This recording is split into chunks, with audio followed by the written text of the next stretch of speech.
উত্তরার মাইলস্টোন এলাকায় বিমানটা ধ্বংস হয়ে ছড়িয়ে ছিটিয়ে পড়ল যখন চারিদিকে শুধু চিৎকার আর ধোঁয়ার কুণ্ডলী। রক্তাক্ত শরীর নিয়ে মানুষ ছুটছে হাসপাতালের দিকে। অ্যাম্বুলেন্সের সাইরেন আর কান্নার শব্দ মিশে গেছে একাকার।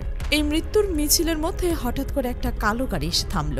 দরজাটা খুলতেই বেরিয়ে এলেন এক বয়স্ক মানুষ, সাদা দাড়ি, সাদা পাঞ্জাবি, হাতে একটা ব্যাগ। ভিড়ের মাঝে তিনি যেন অদৃশ্য হয়ে গেলেন। কিন্তু যারা দেখেছে তারা বলেন তিনি গিয়ে গিয়ে ক্ষতিগ্রস্তদের হাতে টাকা গুঁজে দিচ্ছিলেন, 1 লাখ 2 লাখ, কোনো হিসাব ছাড়াই।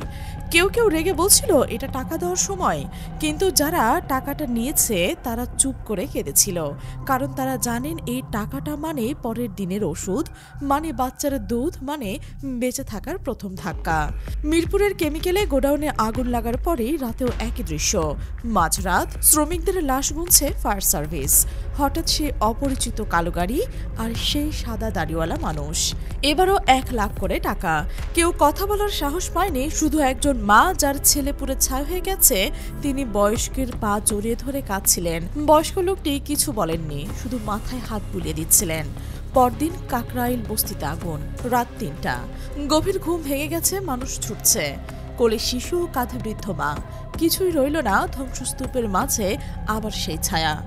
এবার হাতে টাকার ব্যাগ আর খাবারের প্যাকেট। যখন সবাই লুটপাটের ভয়ে দূরে দাঁড়িয়ে, তিনি ঢুকে পড়ছেন ছায়ের ভিতরে। একটা বাচ্চা কাঁদছে, বাবা কই?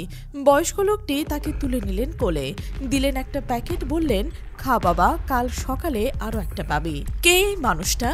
যিনি আসেন যখন পুলিশও আসে না, তিনি আসেন যখন মন্ত্রী এমপিরা ফেসবুকে স্ট্যাটাস দিয়ে ঘুমিয়ে পড়েন, তিনি আসেন যখন বিএনপি আওয়ামী লীগের নেতারা বলেন আমরা তদন্ত কমিটি গঠন করছি। তিনি ডক্টর শফিকুর রহমান, জামাত ইসলামের আমির।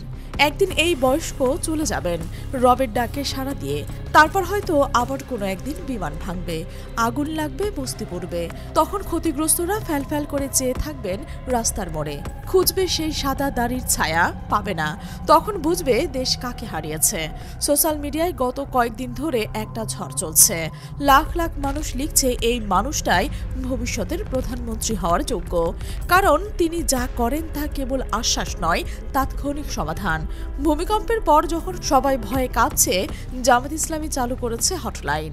একটা ফোন করলেই ঢাকার যে কোনো বাড়ির ফ্রি ডায়াগনোসিস। ইঞ্জিনিয়াররা বলে দেবেন আপনার বিল্ডিং ভূমিকম্পে সহ্য করবে কিনা। এই সার্ভিসের জন্য অন্য কোথাও লাখ লাখ টাকা লাগতো, জামাত দিচ্ছে বিনামূল্যে। এটা শুধু সেবা নয়, এটা একটা বার্তা, আমরা আছি। কিন্তু এই মানুষটাকে নিয়ে যখন গোটা দেশ মুগ্ধ, তখনই শুরু হয়ে গেছে অপপ্রচারের কালো ঝড়। লন্ডনে বসে তারেক রহমান নির্দেশে বিএনপির ছাত্রদল যুবদল মিলে ছেড়েছে বিষাক্ত প্রোপাগান্ডা। চুমু শফিক বলে ডাকছে, এটা বক্তব্যকে কেটে ছেটে এমনভাবে ছড়াচ্ছে যে মনে হচ্ছে তিনি নাকি নারীদের 4 দেয়ালে বন্দি করে রাখতে চান। অথচ পুরো বক্তব্য শুনলে বোঝা যায় তিনি বলেছেন নারীদের জন্য সবচেয়ে নিরাপদ পরিবেশ তৈরি করতে চান তিনি। যে পরিকল্পনা বাস্তবায়িত হলে মায়েরা রাতে একা বেরোতে ভয় পাবে না, মায়েরা রাস্তায় হয়রানির শিকার হবে না। কিন্তু বিএনপির জনপ্রিয়তা এতটাই তলানিতে যে এখন তাদের একমাত্র পথ জামাতের বিরুদ্ধে মিথ্যা গুজব ছড়াচ্ছে।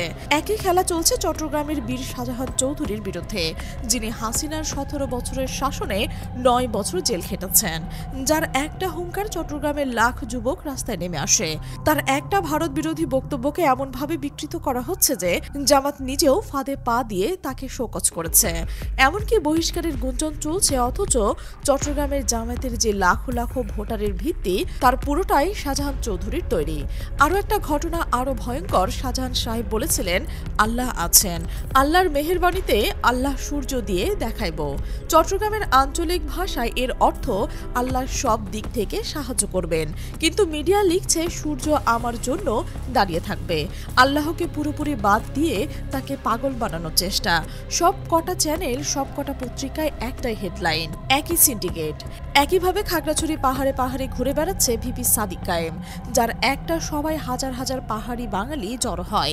জামাতের ভোট বাড়ছে, হাইপ তৈরি হচ্ছে, এখন তার নামেও অপপ্রচার। কখনো জাকসির ফাতেমার সঙ্গে জড়ানো, কখনো ছাত্রলীগের সঙ্গে। টকশো মাফিয়ারা উঠে পড়ে লেগেছে। পাবনায় তো প্রকাশ্যে হামলা, জেলা আমিরের ইলেকশন ক্যাম্পেইনে বিএনপির নেতা হাবিবুর রহমানের লোকজন গিয়ে গুলিও চালিয়েছেন। এই হলো বাস্তবতা। বিএনপির শত শত কোটি টাকা খরচ করছে জাহেদ, শাহেদ, মাসুদ, ফাহাম এরা দিনরাত ফেসবুকে বসে আছে। একটা মিথ্যা গুজব ছড়িয়ে দেয় আর তারপর সেটাকে ট্রেন্ড করানো জামায়াতের প্রতিটি নেতাকে একে একে টার্গেট নিয়ে।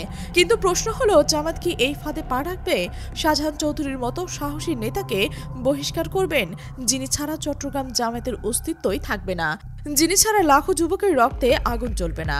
একদিন এই ষড়যন্ত্রের পর্দা সরানো হবে, তখন দেখা যাবে আজ যারা গালি দিচ্ছে তারাই কাঁদবে।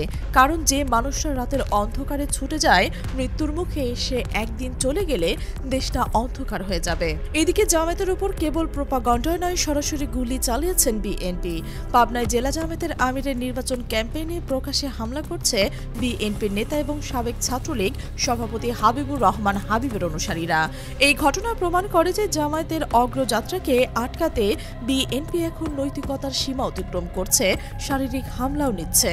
সুতরাং জামায়াতের যে শাহজাহান চৌধুরীর মতো সাহসী, সৎ এবং ভোকাল নেতা লাগবে তা কিন্তু নিশ্চিত। এই সময়ে জামায়াতের টপ টু বটম এভাবে ধরে ধরে অপপ্রচার চালানো হবে, এটা নির্মম সত্যি। বিএনপির শত শত কোটি টাকা খরচ করবে, এই জন্যই জাহেদ, শাহেদ, মাসুদ, ফাহামরা এই নোংরামির কাজ নেতৃত্ব দেবে। কিন্তু জামায়াতকে বুঝতে হবে এসবকে কেবল ষড়যন্ত্র হিসেবেই দেখতে হবে। তাদের কারো সংঘবদ্ধ প্রচারণার ফাঁদে পা দেওয়া যাবে না।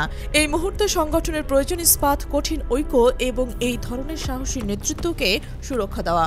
দর্শক, আপনি কি মনে করছেন এই পরিস্থিতিতে জামায়াতে ইসলামীর কৌশলী কি হওয়া উচিত? শাহজাহান চৌধুরী বা শফিকুর রহমানের মতো নেতারা যখন জনসেবার রাজনৈতিক প্রজ্ঞা নিয়ে সামনে আসছেন, তখন কি বিএনপি কেবল মিথ্যাচারের পথেই নিজেদের দেউলিয়াত্বের আরও স্পষ্ট করে তুলেছে? জানান কমেন্টের ঘরে।